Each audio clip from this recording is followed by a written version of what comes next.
El papel en su mano se sentía frío, casi cortante, como el filo de una navaja contra su piel. Lucía lo leyó por 10ª vez, aunque las palabras ya estaban grabadas a fuego en su mente. Orden de desahucio. 3 días, 72 horas para abandonar el único hogar que sus hijos habían conocido. Un nudo helado se formó en la boca de su estómago, una sensación física y dolorosa que la dejó sin aliento. El aire del pequeño piso era denso, cargado con el olor a humedad que se filtraba por las grietas de las paredes y el aroma agrio de la desesperación. Cada sonido parecía amplificado por el pánico.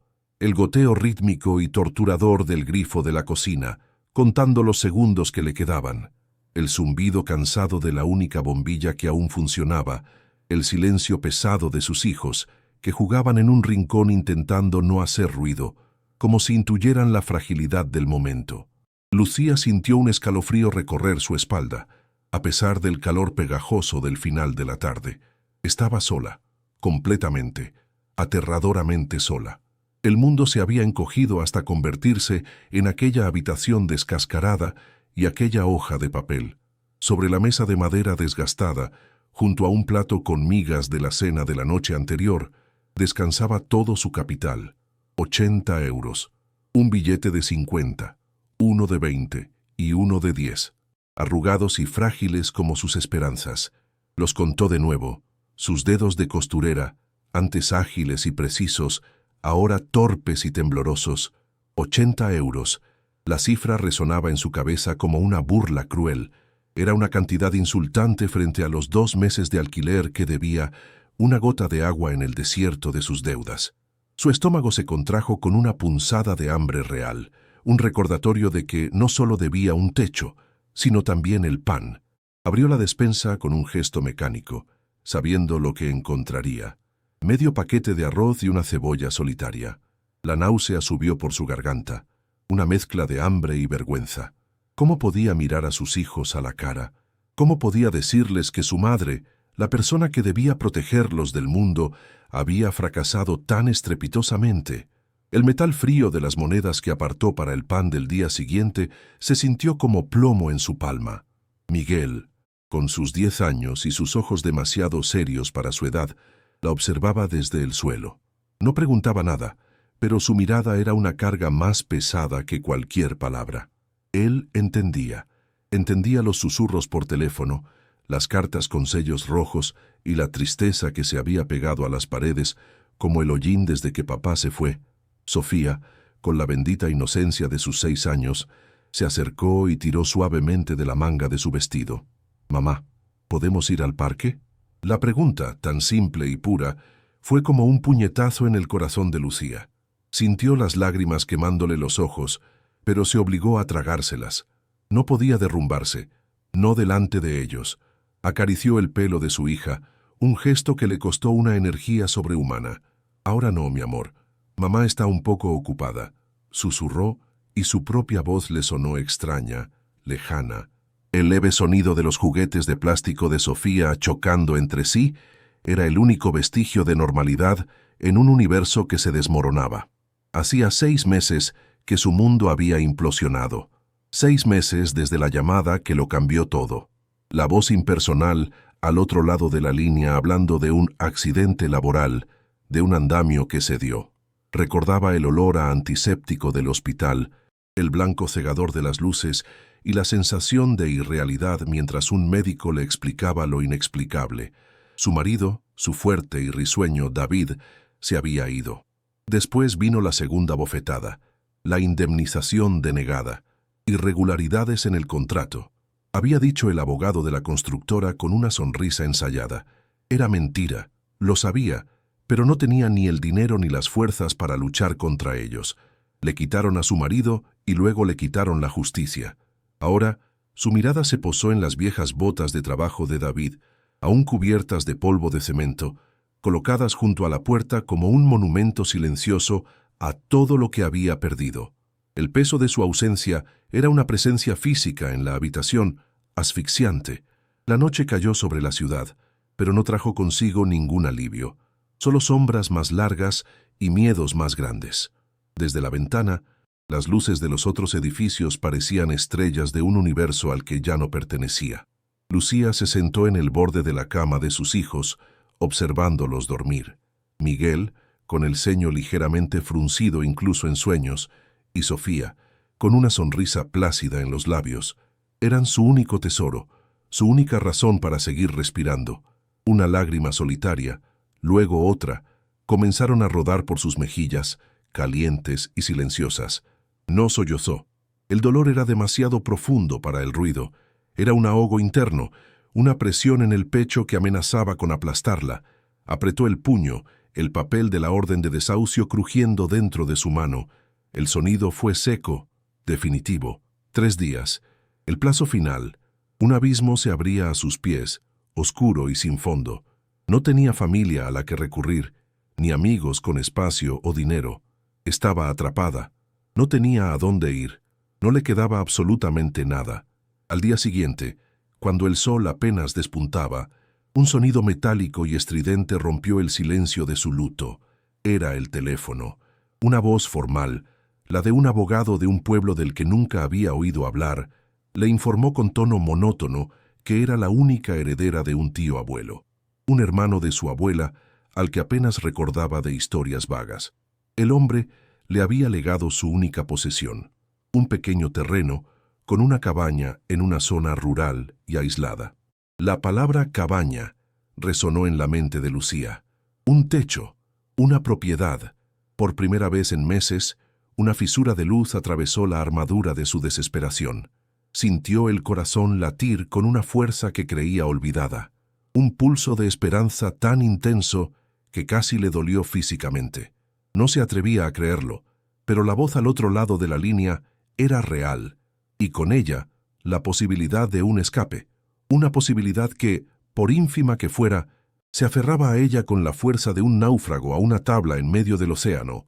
Era un milagro surgido de la nada, una respuesta a sus plegarias silenciosas. La decisión no requirió pensamiento, era un instinto de supervivencia puro y duro. No había alternativa. Con una determinación febril, usó los 80 euros, todo su capital, en los billetes de autobús. Cada billete que compraba era un acto de fe ciega, una apuesta final con el destino. Empacó sus vidas en 2 maletas gastadas y una caja de cartón. Dentro, lo esencial, su vieja máquina de coser, símbolo de su oficio y su única habilidad vendible, la única foto enmarcada de David, sonriendo bajo el sol, ropa para los niños y el último paquete de arroz. Al cerrar la puerta del piso por última vez, el sonido del cerrojo fue definitivo. No sintió nostalgia, solo el frío del miedo mezclado con una extraña y temblorosa euforia. Dejaba atrás las deudas y la humillación. Iba hacia un lienzo en blanco. O eso creía. El corazón le martilleaba en el pecho, un tambor que marcaba el ritmo de un nuevo comienzo, un éxodo desesperado hacia la salvación prometida por el destino. El aire olía a escape.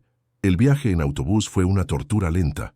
El vehículo era viejo, el motor gemía en cada cuesta y el aire estaba viciado, una mezcla del olor a diésel y el sudor de decenas de extraños. Lucía se sentó junto a la ventana, que vibraba incesantemente, sintiendo el frío del cristal contra su frente. Veía pasar los edificios grises de la ciudad, que poco a poco daban paso a polígonos industriales y luego a campos secos y olvidados. Se sentía como si estuviera viajando hacia atrás en el tiempo, alejándose de la civilización. Miguel miraba el paisaje con los ojos muy abiertos, en silencio, procesando el cambio monumental en su pequeña vida. Sofía, demasiado pequeña para entender, se durmió en su regazo, su respiración cálida un pequeño consuelo en medio de la incertidumbre. Lucía sintió una punzada de culpa. Los estaba arrancando de su mundo, llevándolos a un lugar desconocido basándose en la palabra de un extraño. Un arrepio recorrió su espina dorsal, pero lo reprimió. Tenía que funcionar. No había plan B. El autobús los dejó en un cruce de carreteras desolado. No había estación. Solo una marquesina oxidada y un cartel de madera carcomido por el tiempo que señalaba un camino de tierra. A 3 kilómetros por ese sendero, les había dicho el conductor con indiferencia antes de arrancar, levantando una nube de polvo que los cubrió por completo. El silencio que los envolvió fue repentino y absoluto, casi doloroso para los oídos acostumbrados al ruido constante de la ciudad. El único sonido era el del viento silbando entre los pinos y el crujido de sus propios pies sobre la grava. Lucía cargaba la maleta más pesada y su máquina de coser, el metal frío clavándose en su mano. El aire era limpio y olía a resina y a tierra húmeda, un aroma extraño y salvaje. Con cada paso, la sensación de aislamiento se hacía más densa, más palpable. Estaban adentrándose en el corazón de la España vaciada, un término que ahora entendía con cada fibra de su ser. Era un vacío físico, un abandono tangible. A medida que avanzaban, el camino se estrechaba. Las sombras de los árboles se alargaban con la caída de la tarde, creando figuras fantasmagóricas que hacían que Sofía se agarrara más fuerte a su falda. El peso de las maletas se sentía insoportable, y sus músculos, debilitados por la mala alimentación, protestaban con un dolor agudo. «Ya falta poco, mis amores», repetía Lucía, más para convencerse a sí misma que a ellos. La esperanza que había sentido por la mañana se estaba desvaneciendo, reemplazada por un agotamiento profundo y una creciente ansiedad. El bosque parecía observarlos, un gigante antiguo e indiferente a su pequeño drama humano. ¿Y si el abogado se había equivocado? ¿Y si no había ninguna cabaña? El pánico comenzó a burbujear en su estómago, una sensación ácida y familiar. Se obligó a respirar hondo, el aire frío quemándole los pulmones. No podía flaquear ahora. Estaban demasiado lejos para dar marcha atrás. Tenían que seguir adelante, paso a paso, hacia la promesa que se volvía más tenue. Finalmente, a través de un claro en la maleza, la vieron, y el mundo de Lucía se detuvo. Su corazón, que había latido con anticipación, se desplomó en su pecho como una piedra. No era una cabaña, era el esqueleto de una. La imagen que había construido en su mente, una casita humilde pero digna, con humo saliendo de la chimenea, se hizo añicos en un instante. Lo que tenía delante era una ruina, una carcasa podrida que se inclinaba tristemente hacia un lado, como si estuviera a punto de rendirse y derrumbarse por completo. Un escalofrío helado la recorrió, mucho más intenso que el viento del atardecer. Sus pies se negaron a moverse. Se quedó paralizada, sintiendo cómo la sangre abandonaba su rostro. Quería gritar, pero no le salía la voz. Solo un jadeo ahogado escapó de sus labios. La falsa esperanza, esa luz cálida que la había guiado, se apagó de golpe, dejándola en una oscuridad más profunda y aterradora que la que había dejado atrás en la ciudad. Al acercarse, la devastación se reveló en todos sus detalles sensoriales.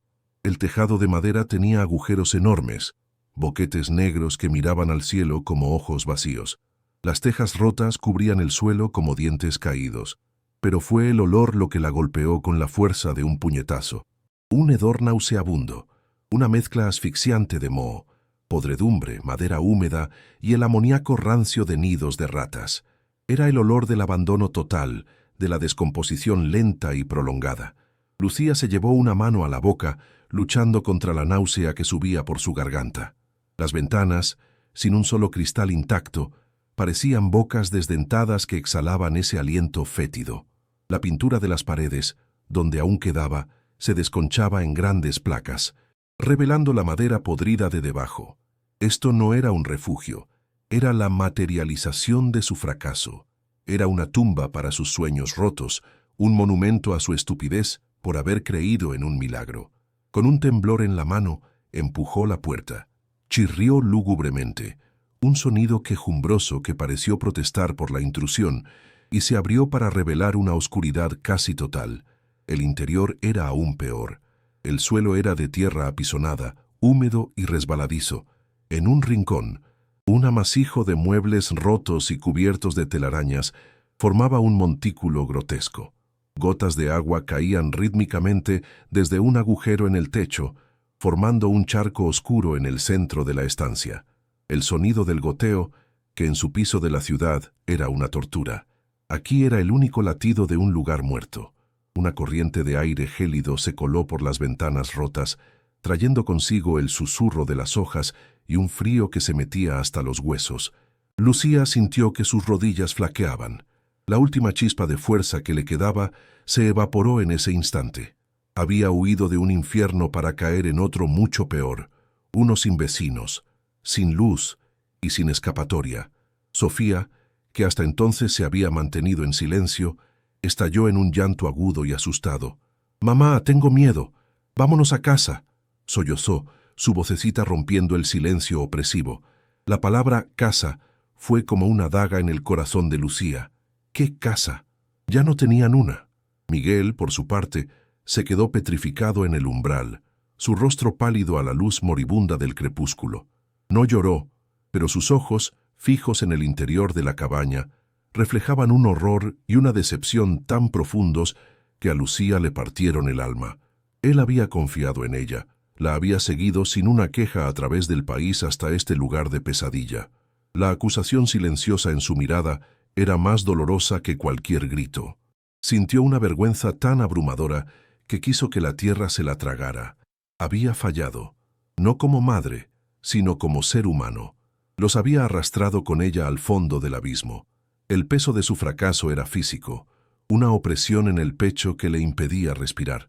Salió de la cabaña tropezando, buscando aire fresco, pero el aire del bosque también se sentía denso, pesado. Giró sobre sí misma, desesperada, buscando una señal de vida, una luz en la distancia, el sonido de un coche. Nada, solo árboles, un mar infinito de árboles oscuros que se erigían como los barrotes de una prisión natural. El silencio ya no era paz, era una amenaza. Un silencio que lo devoraba todo, que amplificaba el sonido de su propio corazón desbocado. Estaban completamente solos, aislados del mundo por kilómetros de naturaleza indiferente. La idea de un nuevo comienzo, de una comunidad rural, se reveló como una fantasía cruel. Esto no era una comunidad, era el exilio. El aislamiento que había temido en la ciudad era una broma comparado con esta soledad absoluta y tangible. Se sintió pequeña, insignificante, una mota de polvo a punto de ser engullida por la inmensidad del bosque y la noche que se cernía sobre ellos. Un pensamiento helado la atravesó. Metió la mano en el bolsillo de su abrigo, un gesto automático y vacío. Recordó los billetes arrugados, el dinero del autobús, la comida comprada para el viaje. Todo se había ido. Había invertido hasta el último céntimo en esta catástrofe. Había quemado su único y último puente. En la ciudad, con todas sus miserias, existía la remota posibilidad de pedir ayuda, de encontrar un albergue, de toparse con una mínima piedad. Aquí, sus gritos se perderían en el viento. No había a quién pedir, no había a dónde ir. La ironía era tan brutal que un sollozo seco se escapó de su garganta. Un sonido a medio camino entre la risa y la desesperación más absoluta. Estaba atrapada, sin dinero, sin refugio, con 2 niños aterrados a su cargo, en medio de la nada. La trampa se había cerrado perfectamente. La sensación de estar acorralada era tan intensa que sintió que le faltaba el aire. Sus piernas cedieron y se derrumbó sobre la tierra húmeda y fría. El contacto con el suelo áspero y mojado apenas registró en su conciencia, ahogado por el colapso total de su espíritu. Era un agotamiento que iba más allá de lo físico. Era un cansancio del alma, una rendición. La lucha de los últimos 6 meses, el esfuerzo sobrehumano por mantenerse a flote, todo había sido en vano. Este lugar era el punto final, el fondo del pozo. Había arrastrado a sus hijos a una situación infinitamente más peligrosa y desesperada que la que habían dejado. Lágrimas calientes y amargas brotaron de sus ojos, surcando el polvo de su rostro y cayendo sobre la tierra oscura. Ya no luchaba por contenerlas. Eran la admisión de su derrota. No tenía fuerzas, ni plan, ni un ápice de esperanza al que aferrarse. Solo el frío de la noche que empezaba a calar y el peso insoportable de sus 2 hijos temblando a su lado. El viento se coló por el tejado roto con un aullido largo y lastimero, como si el propio bosque se lamentara de su destino.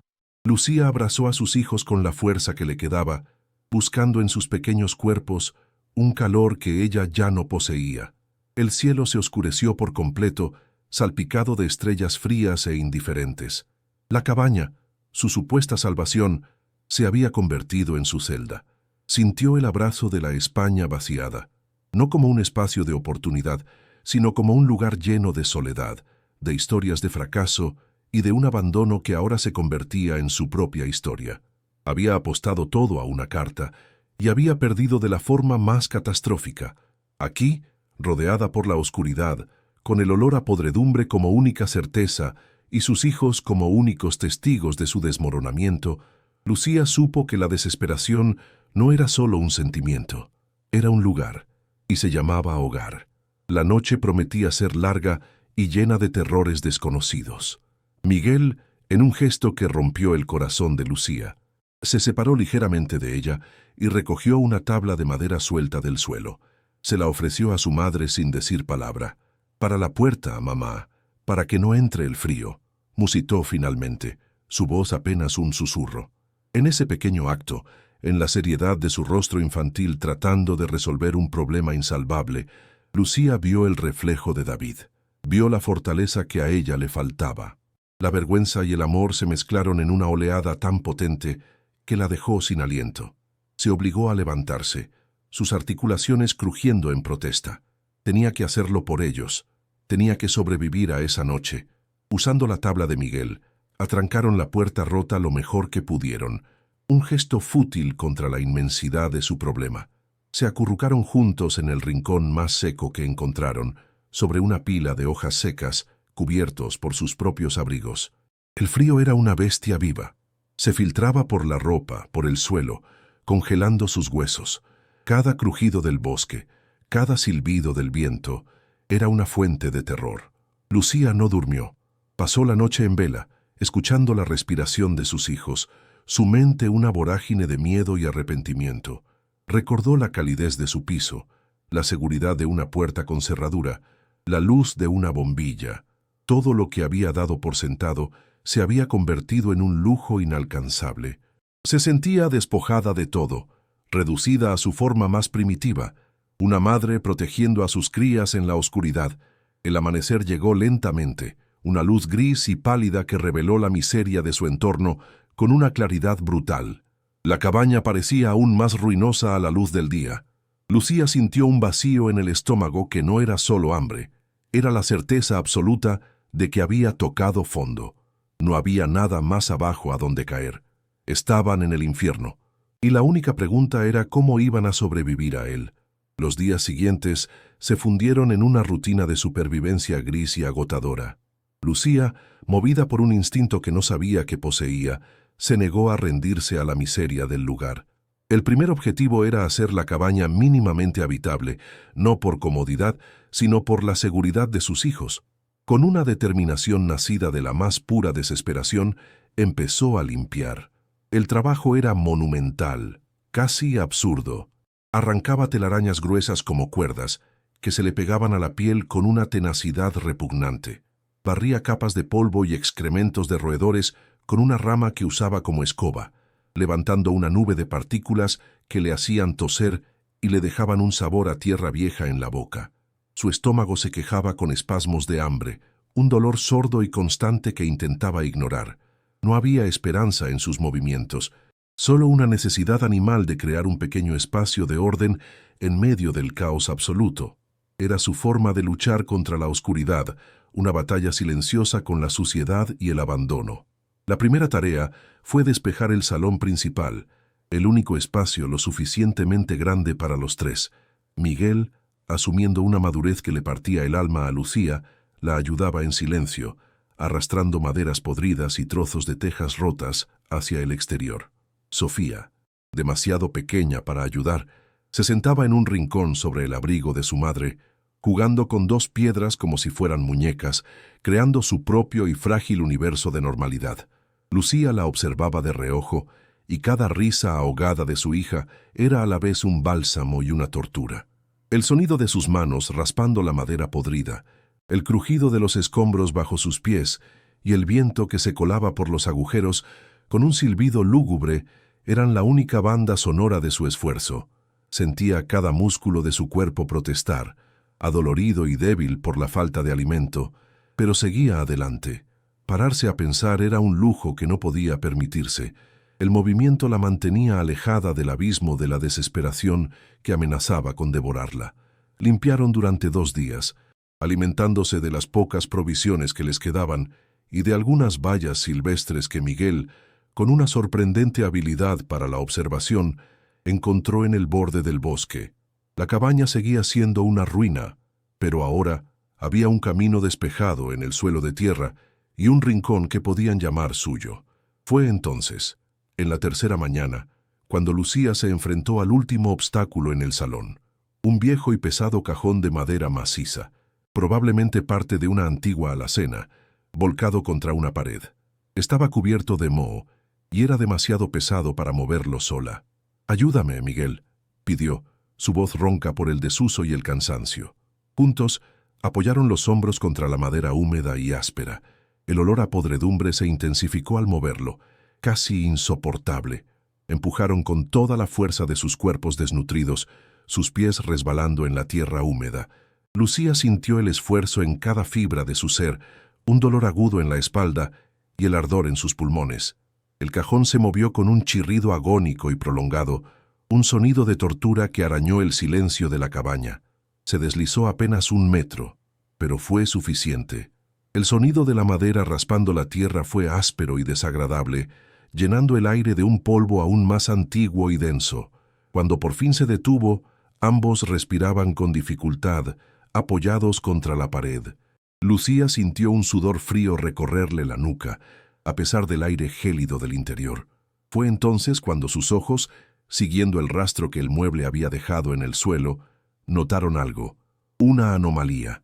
La mayor parte del suelo era de tierra apisonada, oscura y compacta, pero en el lugar donde había estado el cajón, había una sección de tablas de madera, oscurecidas por la suciedad, pero inconfundiblemente madera.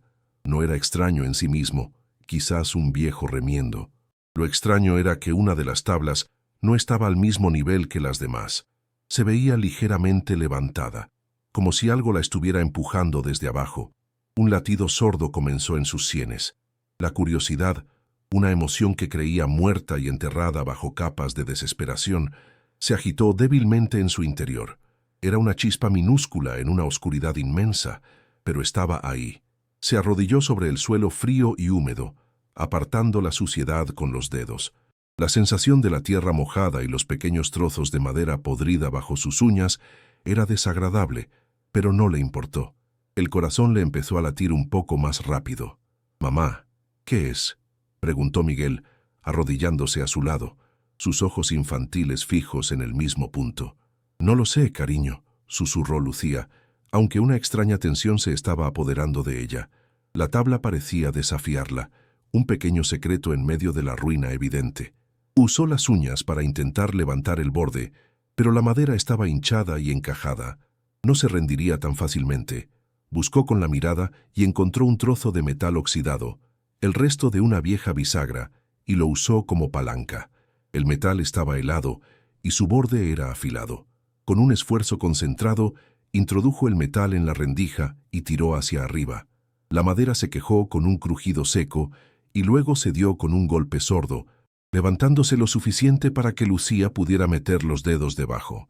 Sintió astillas clavándose en su piel, un dolor agudo y punzante, pero la adrenalina del momento lo silenció. Tiró con más fuerza. La tabla se levantó por completo, revelando un pequeño hueco oscuro debajo, no más grande que una caja de zapatos. El aire que salió de allí era viciado y olía a cuero viejo y a metal oxidado. Por un momento, sintió una punzada de decepción. ¿Qué esperaba encontrar? ¿Un tesoro? La idea era ridícula. Aún así, su corazón se negaba a calmarse. Alargó la mano hacia la oscuridad del hueco, sus dedos temblando ligeramente. Rozó algo frío, duro y envuelto en un material sorprendentemente suave y flexible. Era un pequeño paquete, pesado para su tamaño. Lo sacó a la luz con un cuidado casi reverencial. El paquete estaba envuelto en un trozo de cuero oscuro, endurecido y agrietado por el tiempo, pero aún resistente. Estaba atado con una fina tira del mismo material. Sus dedos, torpes por el frío y la ansiedad, lucharon por desatar el nudo, que se había solidificado con los años. Miguel la observaba sin pestañear, conteniendo la respiración. El silencio en la cabaña era absoluto, roto solo por el sonido de su propia respiración agitada y el suave raspar de sus uñas contra el cuero. Finalmente, el nudo cedió. Lucía desenvolvió el paquete con cuidado, capa por capa. El cuero se deshizo parcialmente en sus manos, dejando un polvo fino y oscuro sobre sus pantalones. Dentro, anidado en el último pliegue, había un único objeto. No era oro, no eran joyas, era una llave de hierro macizo, cubierta por una capa de óxido de color rojizo, pero cuya forma seguía siendo perfectamente discernible. Era pesada, antigua y fría al tacto. La sintió como un ancla, un objeto real en un mundo de ruinas. La levantó para examinarla mejor a la escasa luz que se filtraba por la ventana rota. No era una llave cualquiera, era grande, de estilo antiguo, con un diseño complejo en la cabeza, pero lo que capturó su atención fue una pequeña talla grabada en el metal, justo donde la hoja se unía al vástago. La talla era peculiar y deliberada, no un simple adorno. Representaba una sierra de carpintero cruzada sobre la silueta de una montaña. El detalle era tosco, claramente hecho a mano, pero inconfundible. Sintió un escalofrío recorrerle la espalda, una sensación que no tenía nada que ver con el frío. Esta llave no estaba escondida por accidente. El grabado era un símbolo, una marca. Quienquiera que la hubiera escondido quería que fuera encontrada, pero solo por alguien que supiera qué buscar, o por alguien lo suficientemente desesperado como para mover un mueble que llevaba décadas en el mismo sitio. La llave se sentía extrañamente cálida en su palma, cargada con el peso de un secreto, un nuevo tipo de energía, una que no era desesperación ni resignación, la impulsó a ponerse en pie. ¿Una llave para qué?, pensó en voz alta, su mente acelerada por primera vez en meses. La primera idea fue obvia. Corrió hacia la puerta principal, el corazón latiéndole con fuerza contra las costillas. Introdujo la llave en la cerradura oxidada de la puerta. Como era de esperar, no encajó. Era demasiado grande y de una forma completamente diferente. La decepción fue un pinchazo agudo, pero la intriga era ahora mucho más fuerte. Si no era para la puerta, ¿para qué? Recorrió la cabaña con la mirada, buscando cualquier cosa que pudiera tener una cerradura. Un arcón roto, una caja vieja. No había nada. La cabaña era una cáscara vacía. La frustración comenzó a crecer. Una sensación ácida en la boca del estómago. Tenía una pieza del rompecabezas, pero no tenía ni idea de cómo era el resto del juego. Se sentía como si el fantasma de su tío abuelo se estuviera burlando de ella. Se sentó en el suelo, la llave fría de nuevo en su mano, girándola una y otra vez entre sus dedos. La luz del sol incidió sobre ella, haciendo que el óxido brillara con un tono anaranjado.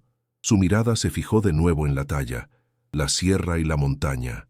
Sierra, montaña.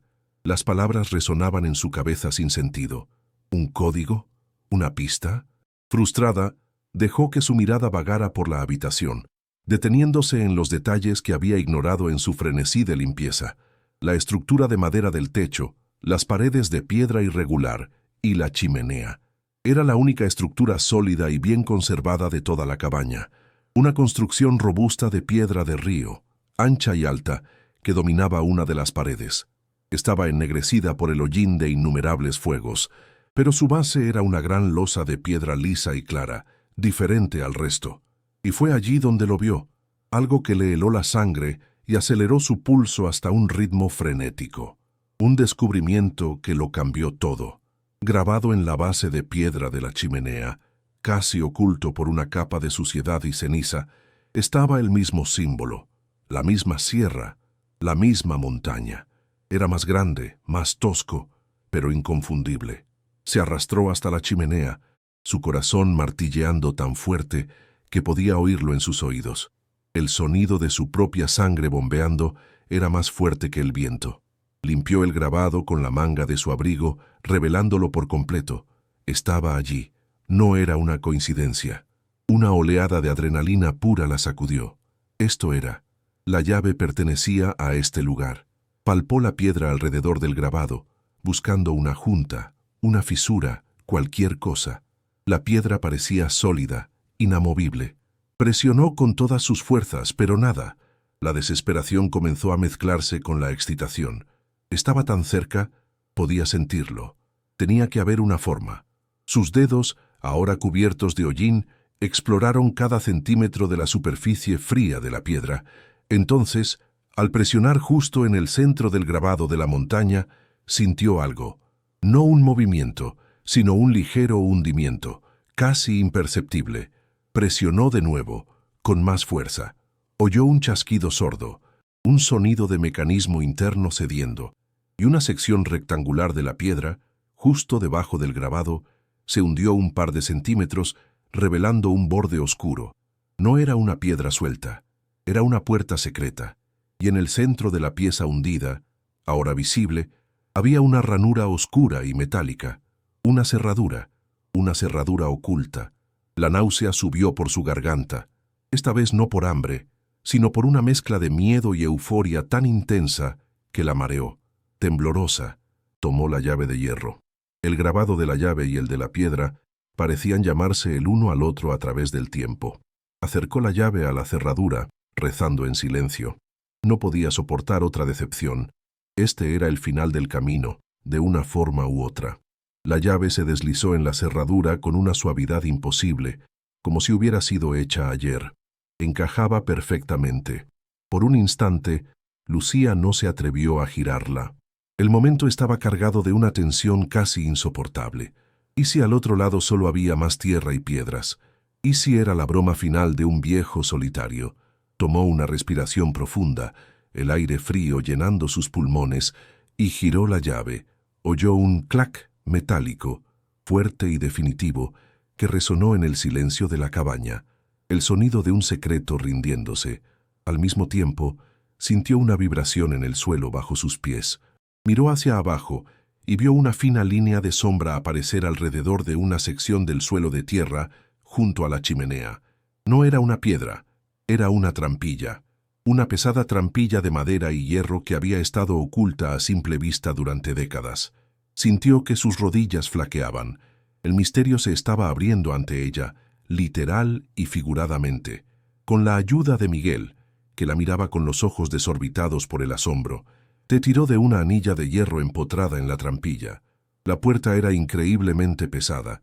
Tuvieron que usar todo su peso, y se levantó con un gemido largo y quejumbroso de bisagras oxidadas, liberando una ráfaga de aire frío y húmedo que olía a tierra profunda, a piedra mojada y a tiempo estancado.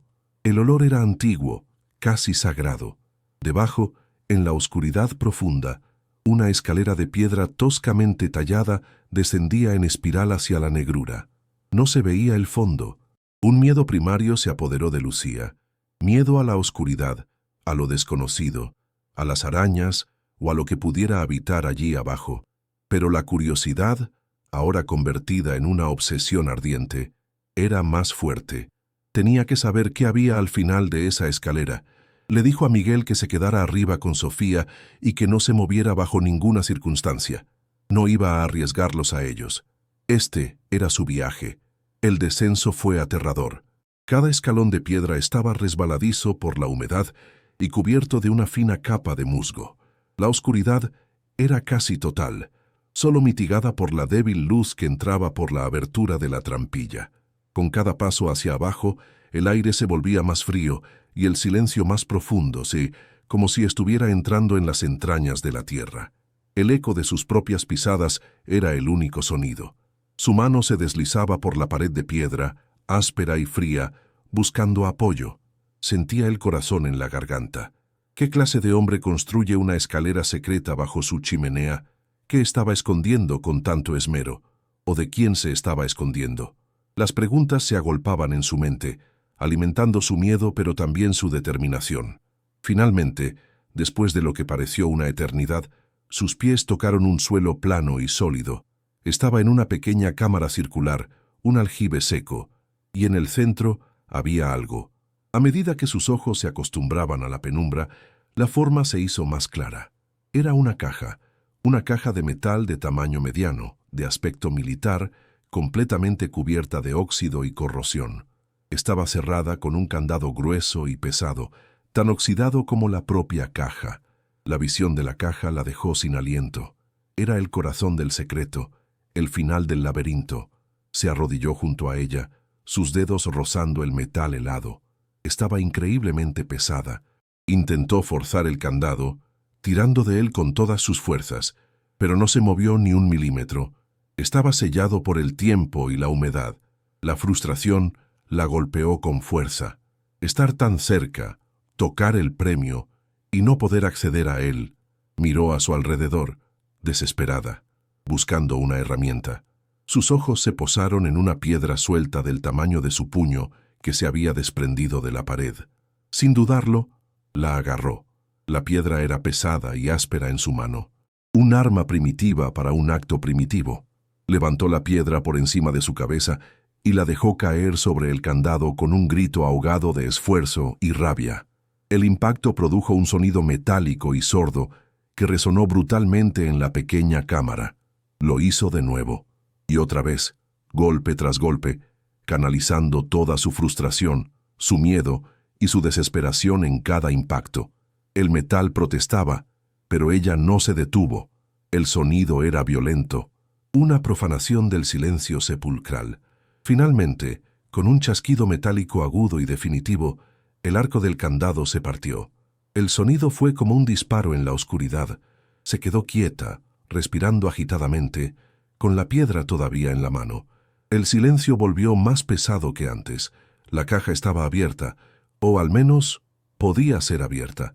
Con manos temblorosas, dejó la piedra y tiró de los pestillos oxidados de la caja. Se dieron con un chirrido metálico. Había llegado al final del misterio, o quizás solo al principio de uno nuevo. Levantó la tapa pesada. El interior estaba oscuro.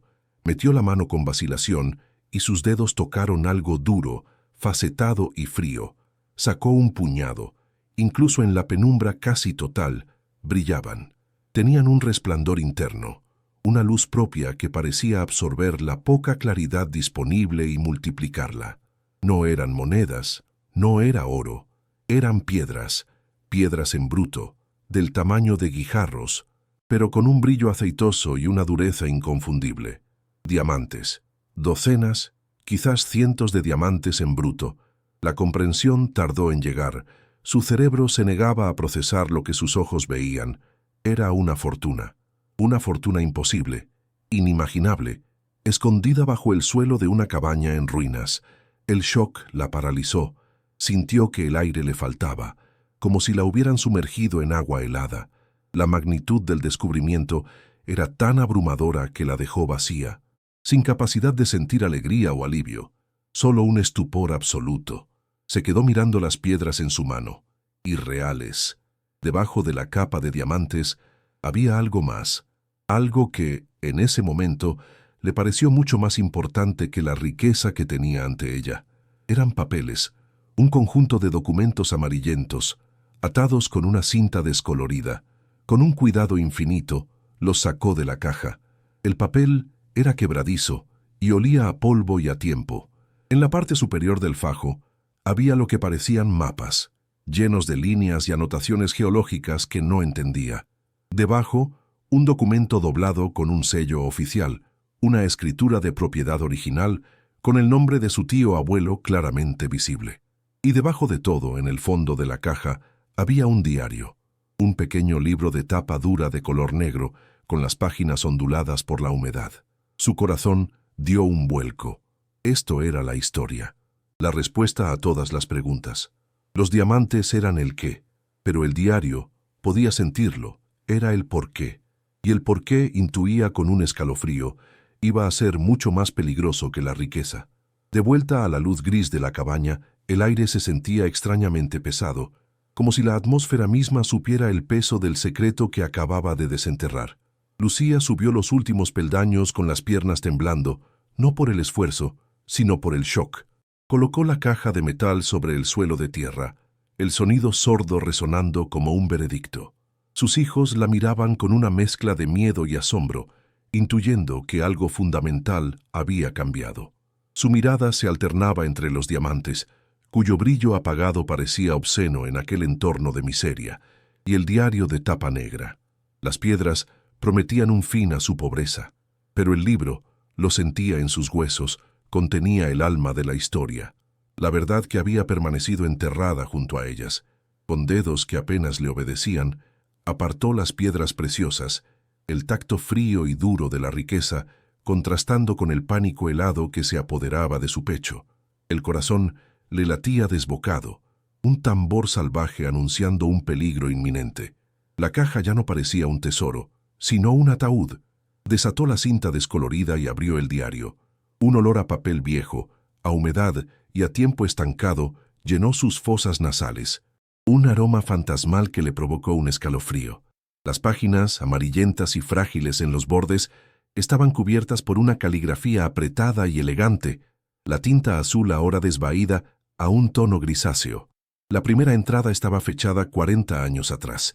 Lucía sintió una conexión extraña y vertiginosa con aquel hombre, su tío abuelo, un espectro familiar al que ahora empezaba a conocer a través de sus palabras. Las primeras páginas eran tranquilas, casi académicas. Describían la geología de la zona, la composición de las rocas, el flujo de los arroyos subterráneos.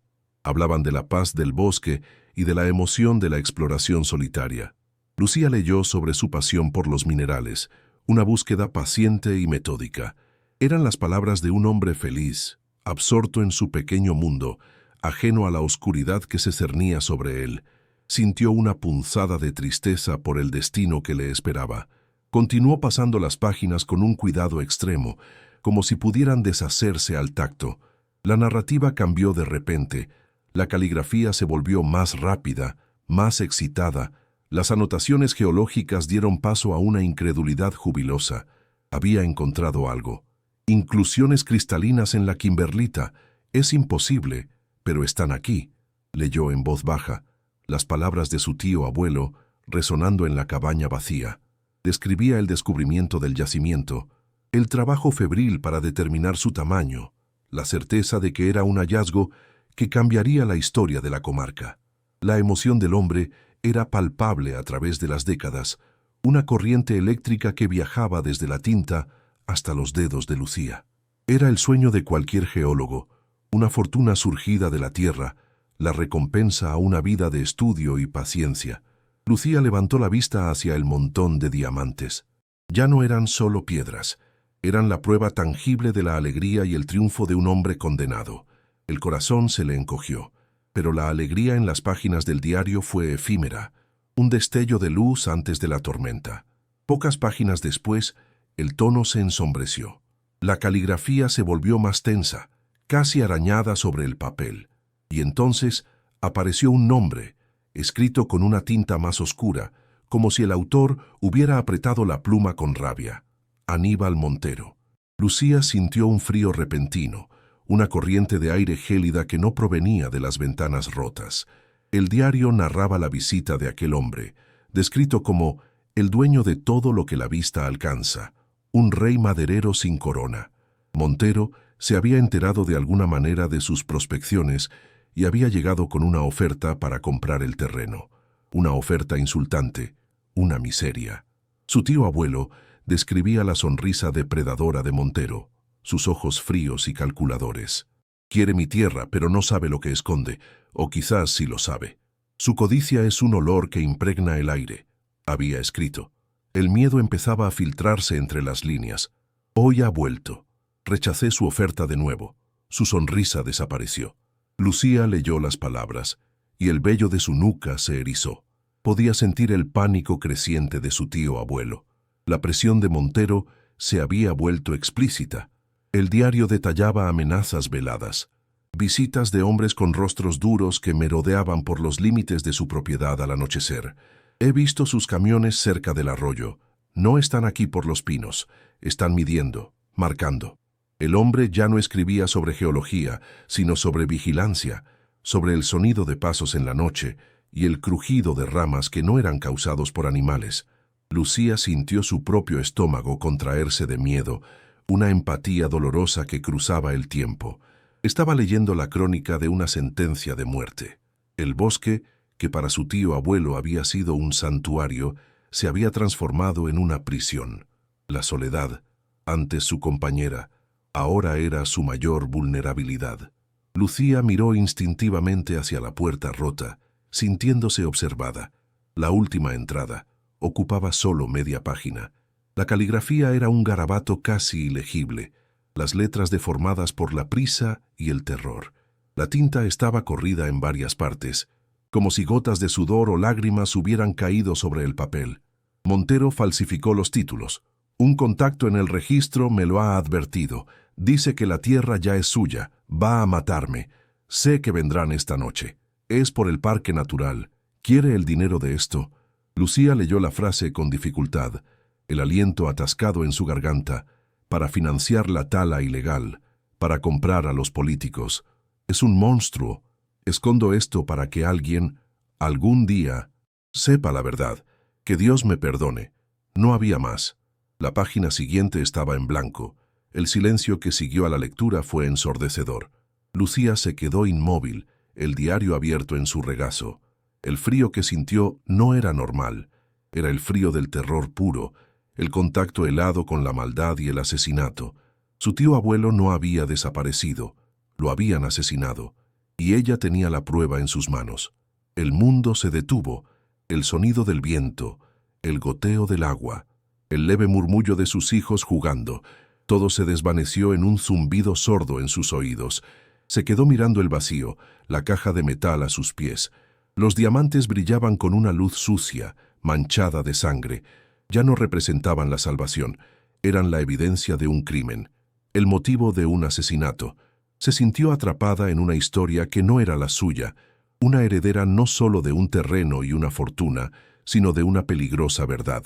El peso de ese conocimiento era físico, una presión aplastante sobre su pecho que le dificultaba respirar. ¿Qué se suponía que debía hacer? ¿Ir a la policía? ¿Qué policía? En un lugar como este, controlado por la sombra de un hombre como Aníbal Montero durante décadas, ¿quién la escucharía? Una viuda sin dinero, con una historia increíble sobre un diario y diamantes encontrados en un pozo. ¿La tomarían por loca o, peor aún, alertarían a las personas equivocadas? La náusea volvió agria y urgente. Estaba sola con un secreto mortal. Fue entonces cuando un sonido rompió el silencio del bosque, un sonido tan fuera de lugar que al principio su cerebro no supo procesarlo. No era el viento ni un animal, era un motor potente, grave y regular, muy diferente al traqueteo del viejo autobús. El sonido se acercaba por el camino de tierra, su zumbido constante cortando el aire como un cuchillo. Lucía sintió una sacudida de pánico puro, una descarga eléctrica que la puso en pie de un salto. Su primer instinto fue esconderlo todo. Con manos frenéticas, metió el diario y los mapas de nuevo en la caja, la cubrió con los diamantes y empujó el pesado cofre de metal bajo el montón de muebles rotos del rincón, cubriéndolo con harapos y maderas podridas. Su corazón martilleaba contra sus costillas, tan fuerte que temía que el visitante pudiera oírlo. «Miguel, Sofía, detrás de mí ahora», siseó su voz un susurro cargado de urgencia. Se colocó delante de ellos, su cuerpo un frágil escudo contra la amenaza que se aproximaba. Un todoterreno negro y reluciente, tan limpio que parecía haber sido teletransportado desde una exposición de coches de lujo, se detuvo frente a la cabaña. La visión era surrealista. Un vehículo de cientos de miles de euros aparcado junto a una ruina. El motor se apagó, y el silencio que regresó fue aún más tenso que antes. La puerta del conductor se abrió con un chasquido suave y un hombre salió. No era un matón de rostro duro, era alto, de unos 50 años, vestido con un pantalón de tela caro, una camisa impecablemente blanca y botas de cuero pulido. Su pelo era canoso en las sienes y su rostro estaba bronceado, con una sonrisa fácil y carismática. Pero sus ojos, Lucía lo notó al instante, eran fríos, pequeños y oscuros. Observaban todo con una intensidad calculadora, despojando a la sonrisa de toda calidez. Se movía con la seguridad de un hombre acostumbrado a poseer todo lo que pisaba. Lucía sintió que se le secaba la boca. El poder emanaba de él como el calor de un fuego. El hombre se acercó al umbral de la cabaña. deteniéndose justo en el límite entre la luz del sol y la penumbra del interior. No entró, un gesto que parecía más una demostración de poder que de respeto. Sus ojos la recorrieron de arriba abajo, evaluándola, y luego se posaron en los niños que se escondían tras ella. La sonrisa se amplió, pero no llegó a sus ojos. «Buenas tardes. Lamento molestar. Mi nombre es Ricardo Montero. Maderas Montero», dijo. Su voz era suave y cultivada, el tono de un hombre acostumbrado a que su nombre lo dijera todo. El apellido la golpeó con la fuerza de una bofetada. Montero. El aire abandonó sus pulmones en un jadeo silencioso. Era él, el hijo del monstruo del diario, el heredero del imperio y probablemente de sus crímenes. Un sudor frío perló su frente. Sintió que las piernas le fallaban y tuvo que apoyarse en el marco de la puerta para no caer. Su mente se convirtió en un torbellino de pánico. Él sabía, tenía que saber. ¿Por qué si no estaría aquí? He oído que la sobrina del viejo Elías por fin había venido a reclamar lo suyo, continuó don Ricardo, su tono falsamente jovial. Me alegro de que alguien ocupe este lugar, aunque, como puede ver, está en un estado lamentable. Una auténtica verruga en este paisaje tan hermoso que mi familia y yo hemos cuidado durante generaciones. Sus palabras eran como seda envenenada. Se presentó como un guardián de la comarca, un benefactor que se preocupaba por la belleza del entorno, el mismo entorno que su padre había querido destruir. La hipocresía era tan descarada que a Lucía le revolvió el estómago. Él caminó unos pasos, señalando el bosque con un gesto amplio. Mi empresa, Maderas Montero, está llevando a cabo un proyecto de limpieza y reforestación en la zona. Queremos que esta comarca recupere su antiguo esplendor. Y Poe, francamente, esta ruina no ayuda. La condescendencia en su voz era palpable, tratándola como una intrusa ignorante en su propio feudo. Don Ricardo se volvió hacia ella, la sonrisa carismática de nuevo en su sitio, una máscara perfectamente ajustada. «Mire, señora, Lucía, ¿verdad? Entiendo que este terreno tiene un valor sentimental para usted, la herencia de un familiar. Pero seamos prácticos, esto no es lugar para una mujer y unos niños. No hay agua, no hay luz. Está infestado de alimañas. Es peligroso». Hizo una pausa, dejando que sus palabras calaran, diseñadas para subrayar la desesperación de ella. Luego, como un mago que saca un conejo de la chistera, hizo su movimiento. «Por eso, para ayudarla y para continuar con nuestro proyecto de mejora, estoy dispuesto a comprarle la propiedad. Le ofrezco 5.000 euros, en efectivo, ahora mismo. Podría volver a la ciudad, empezar de nuevo, darles a sus hijos una vida digna». La cifra era un insulto, una miseria por una tierra que escondía millones. No era una oferta, era una prueba. Quería ver si ella sabía. El corazón de Lucía latía con furia y miedo. Sabía que su respuesta podría costarle la vida. Lucía sintió una oleada de rabia ardiente que, por un instante, eclipsó su miedo. 5.000 euros. La misma táctica que su padre. La misma arrogancia. La misma creencia de que todo y todos tenían un precio irrisorio.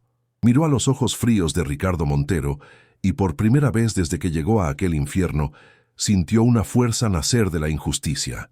La imagen de la última página del diario de su tío abuelo, la caligrafía aterrorizada, apareció en su mente.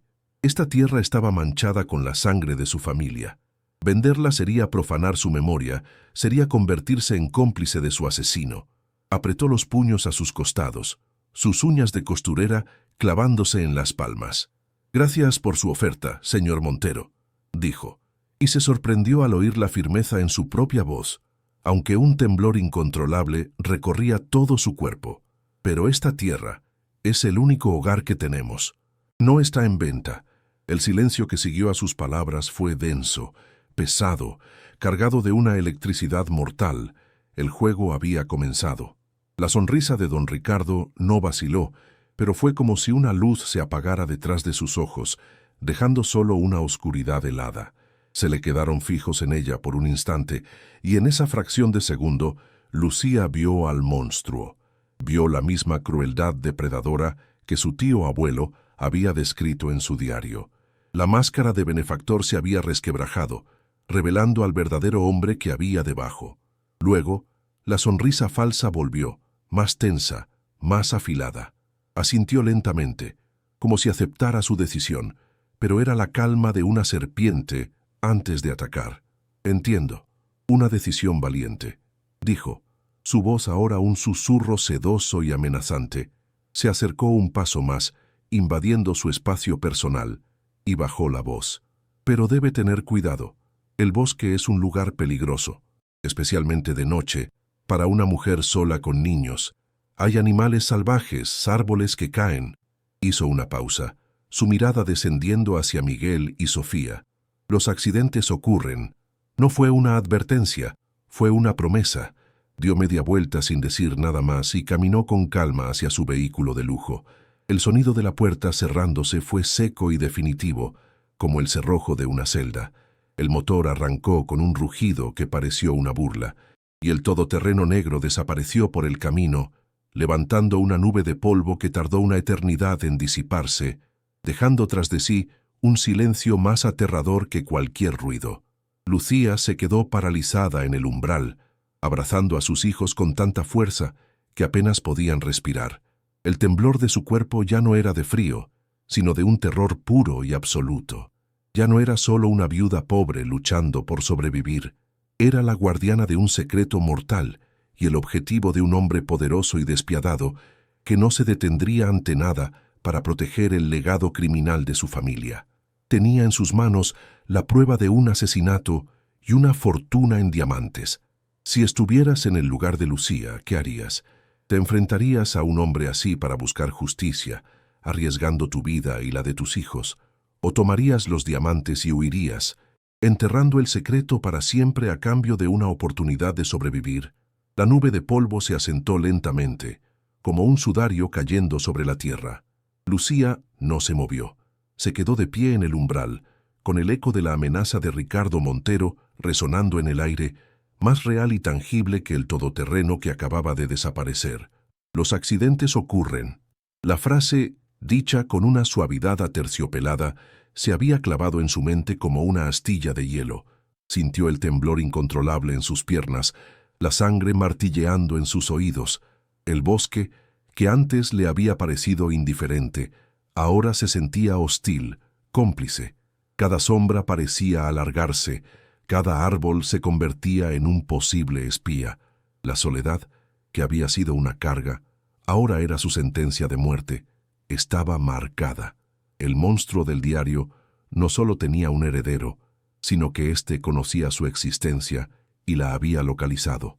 Y ella, estúpidamente, lo había desafiado. La certeza de que había cometido un error fatal la golpeó con la fuerza de un golpe físico, dejándola sin aire, completamente vacía de todo, salvo un terror puro y paralizante. Empujó a sus hijos hacia el interior de la cabaña, cerrando la puerta rota con un gesto tembloroso. El interior, con su penumbra y su olor a moho, ya no era un refugio miserable, sino una trampa a punto de cerrarse. Sus ojos se posaron en el rincón donde había escondido la caja de metal.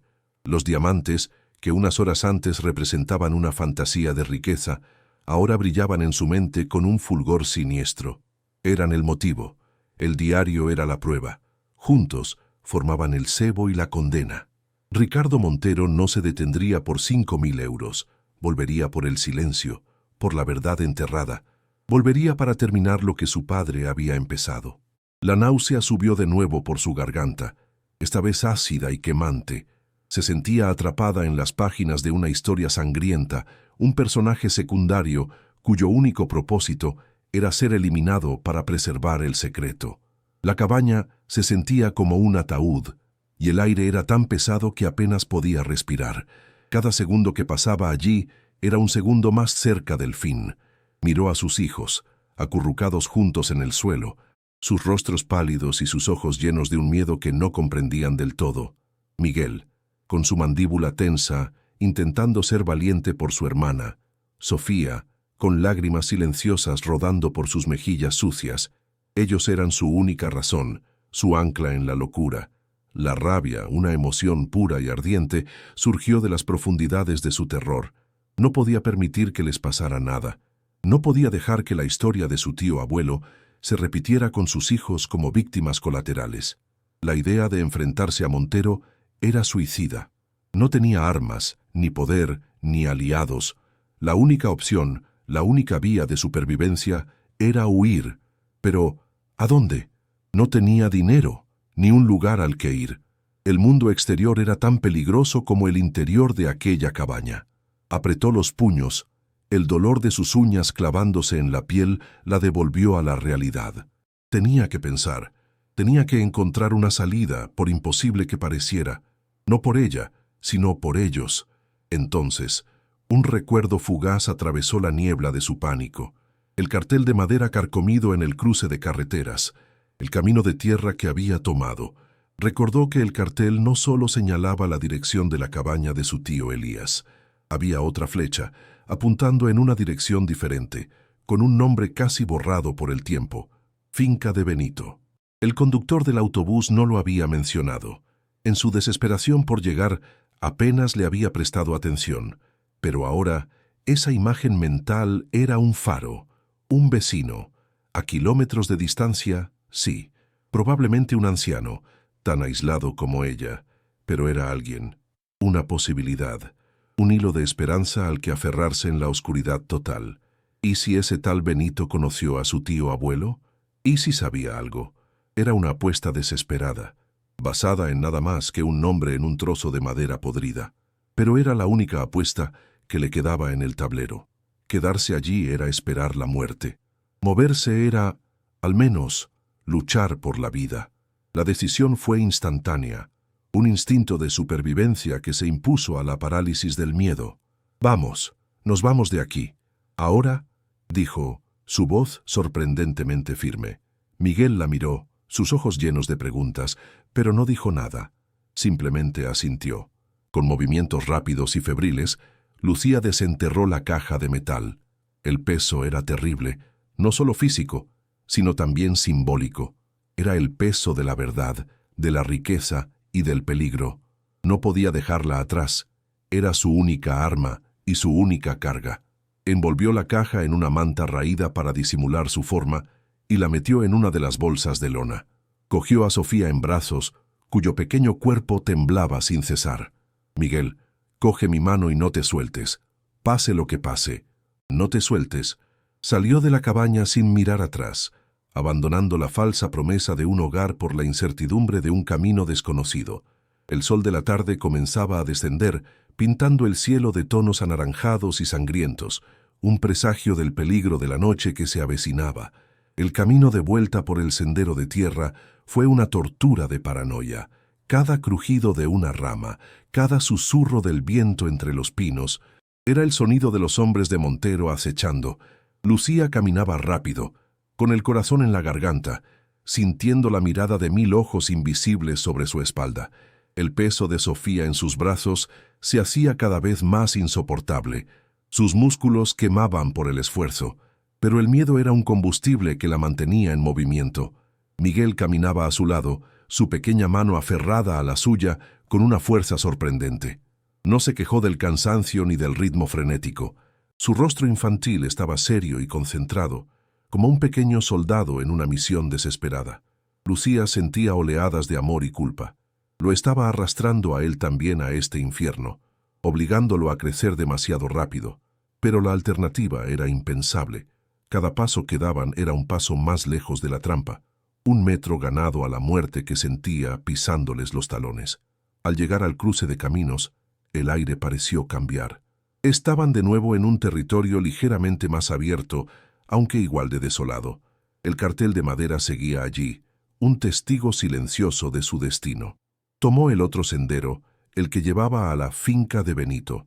Este camino era aún más estrecho y estaba más cubierto de maleza, una señal de que era transitado con mucha menos frecuencia. La sensación de aislamiento se intensificó. Si Montero los buscaba, aquí serían aún más vulnerables. El sol se estaba poniendo rápidamente, y las sombras se alargaban, convirtiendo el bosque en un laberinto de formas oscuras y amenazantes. Sofía había escondido la cara en el cuello de su madre, negándose a mirar. Lucía empezó a dudar de su decisión. ¿Estaba corriendo hacia una salvación ¿O hacia una trampa aún más remota? La desesperación era un mal consejero, pero ya era demasiado tarde para dar marcha atrás. Tenía que seguir adelante. Después de lo que pareció una eternidad caminando en la penumbra creciente, cuando sus fuerzas estaban a punto de abandonarla por completo, un olor diferente llegó a sus fosas nasales. No era el olor a pino y tierra húmeda del bosque, era el olor a humo de leña, un aroma doméstico, humano. Unos metros más adelante, a través de los árboles, vio una luz débil y amarillenta, parpadeante, que emanaba de la ventana de una pequeña casa de piedra. El corazón le dio un vuelco, una mezcla de alivio y pavor. Lo había encontrado. La finca era humilde, apenas una pequeña casa con un huerto anexo y un corral con un par de gallinas. Un perro viejo y flaco comenzó a ladrar desde el porche, un ladrido ronco y cansado. Se detuvo en el borde de la propiedad, temblando, sin saber si estaba a punto de encontrar un ángel guardián o simplemente a otro extraño que la rechazaría en la noche más oscura de su vida. Respiró hondo y dio el primer paso hacia la luz. La puerta de la casa se abrió con un chirrido y una figura se recortó en el umbral. Era un hombre anciano, muy encorvado por los años, con una camisa de franela gastada y unos pantalones sujetos con tirantes. Su rostro era un mapa de arrugas profundas, y sus ojos, pequeños y brillantes, bajo unas cejas blancas y pobladas, la examinaron con una desconfianza afilada. Sostenía una vieja escopeta de caza con una naturalidad que indicaba que no era la primera vez que recibía visitas inesperadas. «No se compra ni se vende nada aquí. Y no damos limosna», dijo. Su voz era áspera como la corteza de un árbol. Lucía sintió que la esperanza se desvanecía. «Por favor», susurró, su propia voz rota por el agotamiento y el miedo. «No busco dinero. Busco ayuda. Soy la sobrina nieta de Elías, el de la cabaña del bosque». Al oír el nombre de Elías, la expresión del anciano cambió. La dureza de sus ojos se suavizó con una chispa de sorpresa y, quizás, de tristeza. Bajó la escopeta lentamente. El anciano, que se presentó como Benito, la observó en silencio durante un largo momento. Su mirada pasó de Lucía a los rostros asustados de sus hijos y pareció ver más allá de la suciedad y el pánico. Vio la desesperación en estado puro. Con un suspiro que pareció arrastrar el peso de décadas, se hizo a un lado. «Entrad. El sereno es malo para los huesos y peor para los niños». El interior de la casa era pequeño y estaba abarrotado de libros, herramientas y recuerdos, pero estaba limpio y olía a estofado y a madera quemada. Era el olor de un hogar. Un fuego crepitaba en una chimenea, proyectando sombras cálidas y danzantes en las paredes. Benito les ofreció un cuenco de estofado caliente y pan duro, y Lucía y sus hijos comieron con una voracidad que les avergonzó. El calor de la comida se extendió por su cuerpo, combatiendo el frío del miedo. Por primera vez en días, sintió una mínima y frágil sensación de seguridad. Estaba en la casa de un extraño, pero se sentía más segura que en su propia tierra. Mientras los niños, agotados, se dormían en una manta junto al fuego, Lucía supo que era el momento. Con manos temblorosas, sacó el diario de tapa negra de su bolsa y lo colocó sobre la mesa de madera. «Benito, usted conoció a mi tío abuelo, Elías», comenzó, su voz apenas un susurro. El anciano asintió lentamente, sus ojos fijos en el diario. «Era mi único amigo en este valle de soledad, un buen hombre, demasiado listo para su propio bien». Lucía empujó el libro hacia él. «Encontré esto. Bajo el suelo de la cabaña. Cuenta una historia terrible». Benito no pareció sorprendido. Su rostro se ensombreció, y una profunda tristeza llenó sus ojos. No necesitó abrir el diario. Parecía saber exactamente lo que contenía. «Siempre supe que no se había ido sin más. Elías amaba esa tierra más que a su propia vida. Nunca la habría abandonado. No por voluntad propia». El corazón de Lucía se detuvo. Él lo sabía. Él siempre lo había sabido. «Leí sobre un hombre, Aníbal Montero», dijo Lucía, el nombre saliendo de sus labios como un veneno. Una sombra de ira y miedo cruzó el rostro de Benito. «El diablo en persona», masculló. «Llegó aquí hace 50 años y se apoderó de todo. Compró lo que pudo y robó lo que no. Su hijo, Ricardo, es la misma serpiente, pero con una piel más lustrosa. Benito se levantó y caminó hacia la ventana, mirando hacia la oscuridad del bosque. Elías me lo contó todo. Había encontrado algo grande en su tierra, algo que valía una fortuna. Y Montero lo sabía. Le hizo ofertas. Lo amenazó. Elías era testarudo. Se negó a vender el alma de su tierra. Las palabras de Benito eran la confirmación que Lucía necesitaba y temía. La historia del diario no era la fantasía de un hombre asustado. Era la cruda y brutal verdad. Y esa verdad ahora estaba sentada en su mesa, en una pequeña casa en medio de la nada, mientras el heredero del diablo la buscaba. Entonces, Benito se giró, sus ojos clavados en los de Lucía, y pronunció las palabras que lo cambiarían todo. La pieza final del rompecabezas, la noche que desapareció, yo los vi. Lucía contuvo el aliento, el aire congelado en sus pulmones. Estaba volviendo tarde del pueblo. Era una noche sin luna, oscura como la boca de un lobo. Vi las luces de 2 camiones de maderas Montero aparcados en el camino, cerca del desvío a la cabaña de Elías. Me escondí entre los árboles. Vi a 3 hombres bajar. No eran leñadores. Eran matones, de los que Montero usaba para sus trabajos sucios. Entraron en el bosque, en dirección a la cabaña.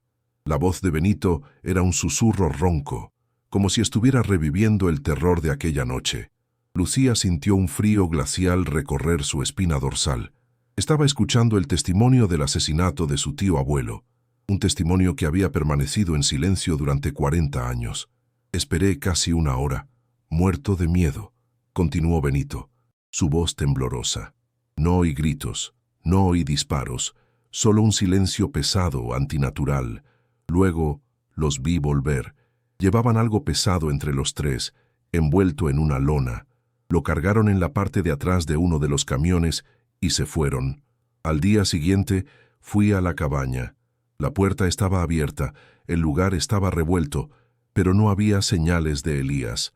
Nunca más se le volvió a ver. Benito se sentó pesadamente. El peso de su confesión pareció aplastarlo. No dije nada. Tenía una mujer, hijos pequeños. Si Montero sabía que yo había visto, nos habría destruido. He vivido con esa cobardía toda mi vida. Vi cómo asesinaban a mi amigo y me callé. Lágrimas silenciosas rodaron por las profundas arrugas de su rostro. La culpa, enterrada durante décadas, había salido a la superficie. Lucía no sintió desprecio, solo una inmensa piedad por aquel hombre atormentado.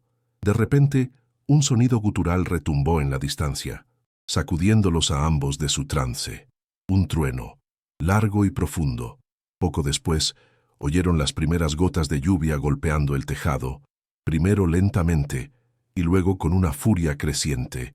Una tormenta estaba estallando sobre el valle. El viento comenzó a aullar alrededor de la pequeña casa, sacudiendo las ventanas en sus marcos. La atmósfera de frágil seguridad se hizo añicos. La tormenta no era solo un fenómeno meteorológico, se sentía como un presagio, una manifestación física de la maldad que los rodeaba. Proporcionaba la cobertura perfecta para cualquier acto oscuro. Benito miró por la ventana hacia la noche negra y lluviosa. Ricardo es impaciente, más que su padre. Sabe que has rechazado su oferta, sabe que te ha amenazado. No esperará. Actuará esta noche, aprovechando la tormenta. El pánico, que se había atenuado, volvió a apoderarse de Lucía con una fuerza renovada. Tienes que irte de aquí, no a la ciudad. No todavía. Te encontrarían, dijo Benito con urgencia. Conozco a alguien, mi sobrino. Es fiscal en Madrid. Siempre ha sospechado de los Montero, pero nunca tuvo pruebas. Esto, dijo, golpeando el diario con un dedo tembloroso, esto es la prueba. Se movió hacia un rincón y descolgó un viejo teléfono de baquelita de la pared. La línea a veces funciona. Lo llamaré. Le contaré todo. Pero necesitas estar a salvo hasta que él pueda movilizar a la Guardia Civil. Lucía se levantó, su mente en un torbellino. ¿La Guardia Civil? ¿Un fiscal? Parecía un sueño imposible. Pero, ¿a dónde voy? No puedo quedarme aquí, te pondría en un peligro terrible, protestó. Mi vida ya no vale mucho, muchacha, respondió Benito con una triste sonrisa. Pero tienes razón. Si vienen a buscarte aquí, Estamos perdidos los dos. La cabaña es el último lugar donde te buscarían esta noche. Creen que has huido, pero debes estar alerta. El plan era terrible, pero era el único que tenían. Lucía debía volver a la cabaña, el lugar más peligroso del mundo para ella en ese momento, y esperar allí la llegada de las autoridades. La lógica de Benito era que los hombres de Montero la buscarían en las carreteras, en el pueblo, no en la trampa de la que acababa de escapar. «Escúchame bien», dijo Benito, agarrándola por los hombros, sus ojos inyectados de una seriedad mortal. «No enciendas fuego ni luz. Si oyes un coche, solo uno, no te fíes, no te muevas. Pero si oyes más de uno, o si oyen un motor que no es el de la Guardia Civil, no esperes, no intentes razonar. Coge a tus hijos y la caja y corre. Corre por la parte de atrás, directo al bosque en dirección a mi casa. No sigas el sendero, atraviesa los árboles. Yo te estaré esperando. ¿Entendido?» Lucía asintió, su garganta demasiado seca para hablar. Era un plan nacido de la desesperación, una carrera contra la muerte con su propia vida y la de sus hijos como apuesta. El viaje de regreso a la cabaña fue una pesadilla surrealista. La tormenta estaba en su apogeo. La lluvia caía a cántaros, convirtiendo el sendero en un barrizal resbaladizo. Los relámpagos iluminaban el bosque con destellos fantasmagóricos, seguidos por el estruendo ensordecedor de los truenos. Cada destello revelaba árboles que parecían espectros retorcidos, y cada trueno sonaba como el rugido de la bestia que los cazaba. Lucía llevaba a Sofía, que lloraba de miedo, y tiraba de la mano de Miguel, mientras que la bolsa con la caja de metal le golpeaba la cadera a cada paso, un recordatorio constante de su carga. Entrar de nuevo en la cabaña fue como entrar en una tumba. El frío y la humedad eran aún más penetrantes, y el sonido de la lluvia golpeando el tejado roto era como el de miles de dedos tamborileando, esperando. Se sintió como un animal volviendo a su madriguera, sabiendo que el cazador estaba cerca. La advertencia de Benito resonaba en su cabeza. «Si oyes un coche». Se acurrucó con sus hijos en el rincón más oscuro y seco, lejos de las ventanas rotas. La oscuridad en el interior era total, absoluta. Solo los relámpagos la rompían de vez en cuando, iluminando la escena de miseria por una fracción de segundo. El tiempo se estiró, cada minuto una eternidad. Lucía aguzaba el oído, intentando distinguir los sonidos del bosque y la tormenta de cualquier otra cosa. El aullido del viento, el crujido de una rama al caer, el goteo incesante dentro de la cabaña. Su corazón latía con un ritmo tan frenético que temía que sus hijos pudieran oírlo. Abrazó sus cuerpos pequeños y temblorosos, susurrándoles palabras de consuelo que ella misma no creía. Se sentía como una presa acorralada, esperando el ataque final. La promesa de ayuda de Benito parecía lejana, irreal, una historia contada junto a un fuego cálido en otro universo. Aquí, en la oscuridad fría y húmeda, solo existían ella, sus hijos y el miedo. Y entonces lo oyó. Al principio, fue solo una vibración, un sonido grave y distante que apenas se distinguía del retumbar de los truenos. Pero no se desvaneció. Se hizo más fuerte, más regular. Un motor, no, dos motores. Un zumbido potente y sincronizado que se acercaba por el camino de tierra, cortando la noche y la tormenta. No era la Guardia Civil, lo supo instintivamente. Era el sonido de la arrogancia y la violencia, el mismo sonido del todoterreno de Montero, pero multiplicado. El corazón de Lucía se detuvo por un instante y luego se disparó con una violencia dolorosa. Estaban aquí. Benito tenía razón. No habían esperado. Una sacudida de adrenalina pura, fría y eléctrica la sacudió, borrando el cansancio y el frío. El momento había llegado. La pesadilla se estaba haciendo realidad. «Miguel, Sofía, despertad. Rápido», susurró con una urgencia que heló la sangre de sus hijos. Unos segundos después, dos haces de luz potentes barrieron el bosque, proyectando sombras largas y danzantes que se movían como espectros a través de las ventanas rotas. Las luces de los faros iluminaron la lluvia torrencial, convirtiéndola en una cortina plateada y brillante. Los vehículos se detuvieron justo delante de la cabaña. El sonido de los motores se apagó, dejando solo el rugido de la tormenta. Luego, el chasquido metálico de las puertas de los coches al abrirse, y voces, voces de hombres, bajas y ásperas, amortiguadas por la lluvia. Lucía no podía entender lo que decían, pero el tono era inconfundible. No habían venido a hablar. Agarró la bolsa con la caja de metal, sintiendo su peso sólido y terrible. Agarró a sus hijos, uno con cada mano. Su mente estaba sorprendentemente clara, enfocada en una sola cosa, la advertencia de Benito. Corre por la parte de atrás, directo al bosque. Era su única oportunidad. Con un sigilo que no sabía que poseía, los guió hacia la parte trasera de la cabaña, donde una de las ventanas rotas era más grande que las demás. El marco de madera estaba podrido. Oyó un ruido sordo en la puerta principal, el sonido de una bota pesada golpeando la madera. Una vez, 2 veces. A la tercera, la puerta se rompió con un estruendo de madera astillada. «Revisad todo, quiero esos papeles, luego quemadlo todo, que parezca un accidente con la tormenta», gritó una voz, la voz del infierno. Lucía no esperó más. Empujó el marco podrido de la ventana trasera que cedió con un gemido ahogado. El viento y la lluvia la golpearon en la cara. «Miguel, tú primero. Sal y espérame. Sofía, mi amor, vas a salir ahora, ¿vale?». Con el corazón en un puño, ayudó a sus hijos a salir por el hueco, hacia la noche y la tormenta.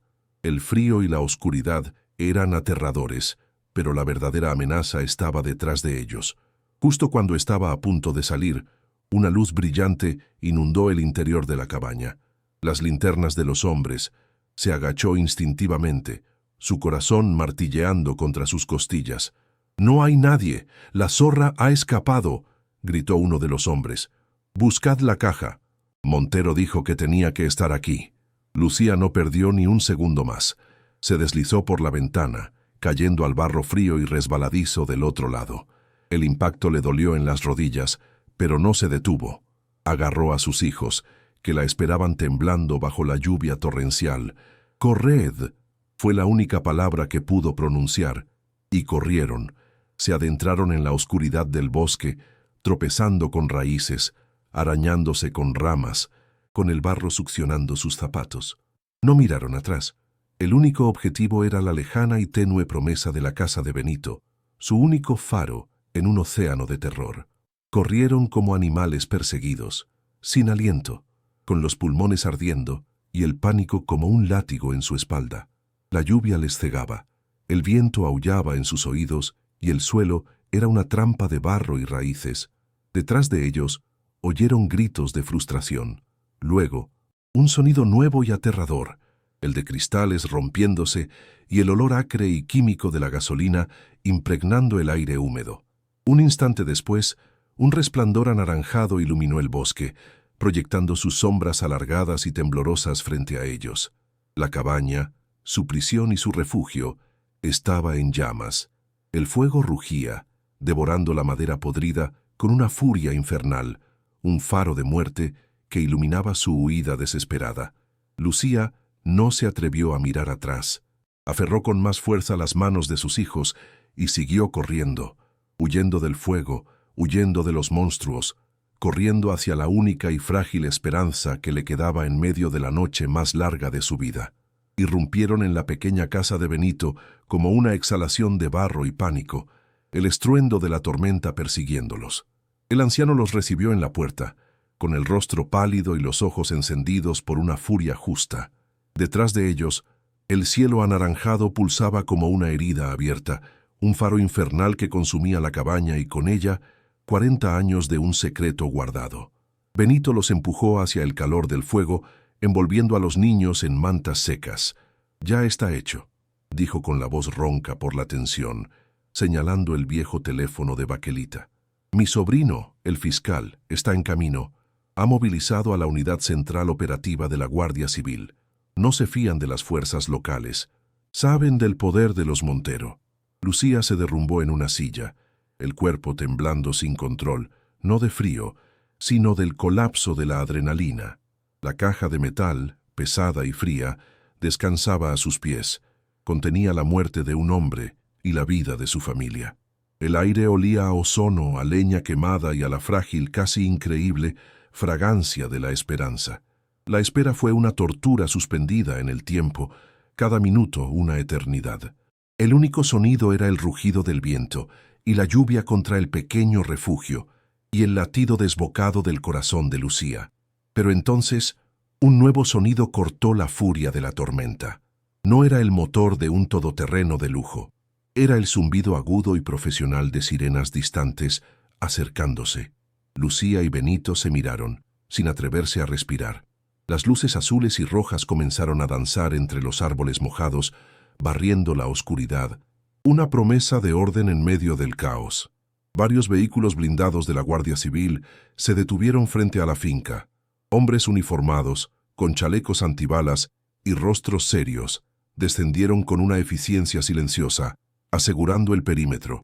Un oficial de alto rango, con el rostro empapado por la lluvia, se acercó a la puerta.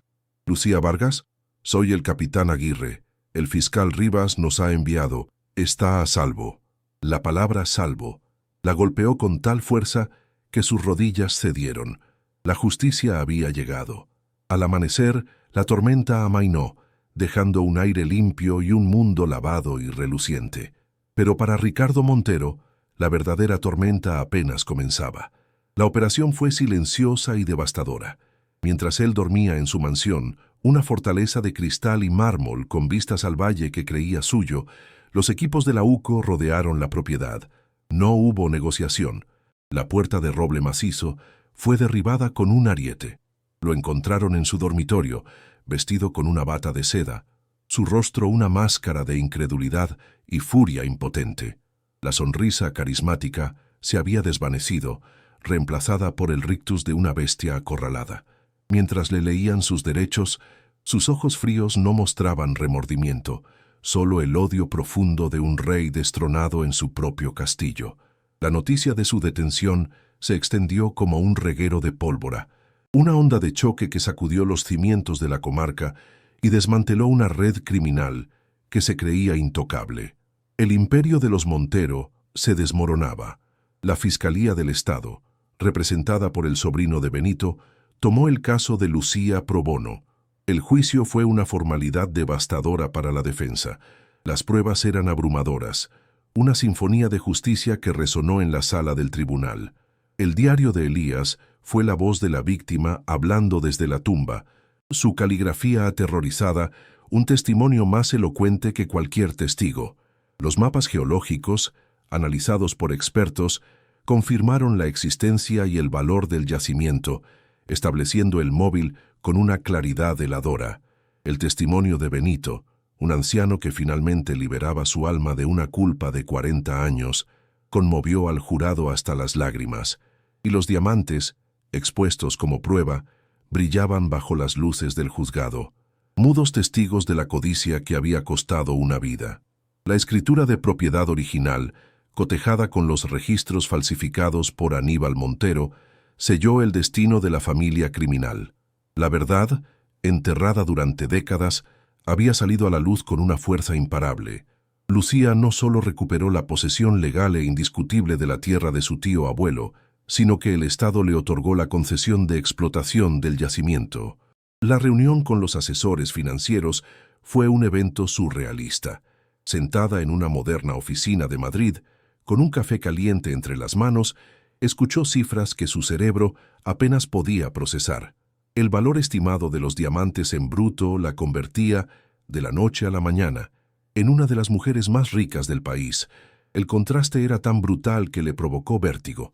Recordó el frío metálico de las últimas monedas sobre la mesa de su piso, el valor exacto de la miseria, 80 euros. Recordó el hambre, la vergüenza, el abismo. Un sollozo se escapó de su garganta, pero no era de dolor, era una exhalación, la liberación de un peso que había cargado durante toda su vida y la de sus antepasados. La justicia no solo le había devuelto la dignidad, le había entregado un futuro que jamás se habría atrevido a soñar. La miseria había terminado. Un año después, el sol de la mañana se filtraba a través de los grandes ventanales de una casa de piedra y madera, construida no muy lejos de donde estuvo la cabaña, pero en la parte alta del valle, con vistas al bosque ahora protegido. El aire no olía a moho y podredumbre, sino a café recién hecho, a pan tostado y a la lavanda del jardín. No había goteras, solo el sonido del canto de los pájaros y la risa de sus hijos. Lucía observaba la escena desde la cocina, un espacio amplio y luminoso. Sintió el calor de la taza de café en sus manos, un calor real y reconfortante. Las paredes no estaban descascaradas, sino adornadas con dibujos de sus hijos. El suelo no era de tierra húmeda, sino de madera cálida. Cada detalle de su nueva vida era un contraste directo y sanador con la pesadilla que había vivido. Ya no estaba sobreviviendo, estaba viviendo. Había construido un hogar no sobre las ruinas del pasado, sino sobre los cimientos sólidos de la justicia y la paz. En el extenso jardín, Miguel, que ya no tenía esa mirada seria y adulta, corría tras un perro cachorro, su risa resonando en el aire limpio de la mañana. Ya no era el pequeño soldado que la había ayudado a mover muebles podridos, sino un niño de 11 años, lleno de vida y sin más preocupación que la de alcanzar a su mascota. Sofía, con sus 7 años, estaba sentada en un columpio que colgaba de un viejo roble, impulsándose hacia el cielo con una alegría pura, su cabello volando a su alrededor. Ya no era la niña asustada que lloraba en la oscuridad de una ruina. Su mundo ya no era un rincón oscuro y un abrigo para protegerse, sino un universo de césped verde, flores de colores y un cielo azul infinito. Lucía sintió que su corazón se expandía en su pecho, un dolor dulce y abrumador. Verlos así, libres y felices, era su verdadera fortuna, un tesoro infinitamente más valioso que todos los diamantes enterrados bajo la tierra que ahora pisaban. La vieja máquina de coser, rescatada de la miseria de su antiguo piso, descansaba sobre una mesa de madera noble en un luminoso estudio. Lucía pasó los dedos por el metal frío y familiar. Ya no era su única herramienta de supervivencia, su única habilidad vendible. Ahora era un pasatiempo, un ancla con la mujer que fue y un recordatorio de la fuerza que descubrió tener. A su lado, enmarcada en plata, la fotografía de David, su marido, sonreía bajo el sol. Lucía le devolvió la sonrisa, por primera vez sin el peso de la culpa o el fracaso. Había luchado, había vengado la injusticia que él también sufrió, la de un sistema que aplasta al débil. Había protegido a sus hijos como él habría querido. Había cumplido su promesa silenciosa. La paz que sintió fue profunda y completa. Una calma que se asentó en su alma como tierra fértil después de un incendio devastador. El ciclo de dolor se había roto. Un nuevo capítulo, escrito con esperanza y seguridad, acababa de comenzar. A veces, al atardecer, Lucía caminaba hasta el borde de su propiedad y miraba hacia el denso bosque. Ya no sentía miedo. Sentía gratitud por la tierra que le había revelado su secreto. Sentía respeto por el espíritu de Elías, el geólogo solitario, cuya fe en la verdad había trascendido la muerte. En la distancia, a veces veía el humo de la chimenea de tío Benito, su aliado inesperado, su amigo, el guardián de la memoria al que visitaba cada semana. No estaban solos. Habían creado una nueva comunidad, forjada en el fuego de la adversidad y unida por la lealtad. Lucía respiraba hondo el aire puro del atardecer, un aire que ya no olía a desesperación, sino a futuro. Se había enfrentado al monstruo y había vencido, no con armas ni con violencia, sino con la persistencia de una madre y el poder inquebrantable de una verdad que se negaba a permanecer enterrada. Había encontrado no solo una fortuna, sino a sí misma. El viaje de Lucía desde el fondo de un abismo de 80 euros y una orden de desahucio hasta una vida de seguridad y propósito, demuestra que la resiliencia humana es la fuerza más poderosa del universo. Su historia no es solo sobre diamantes, es sobre el valor de desenterrar la verdad, por muy peligrosa que sea, y luchar por la justicia, incluso cuando todo parece perdido. Es un recordatorio de que la verdadera riqueza no se mide en quilates, sino en la paz encontrada y en la seguridad de aquellos a quienes amamos, un legado de coraje que brilla más que cualquier piedra preciosa. Historias como la de Lucía nos enseñan que la esperanza puede ser una llave oculta, esperando a ser descubierta en el lugar más oscuro. Si crees en el poder de la justicia y en las historias de superación que inspiran el alma, Suscríbete ahora a nuestro canal y activa las notificaciones. Así, nunca te perderás una narración que te recuerde la increíble fuerza del espíritu humano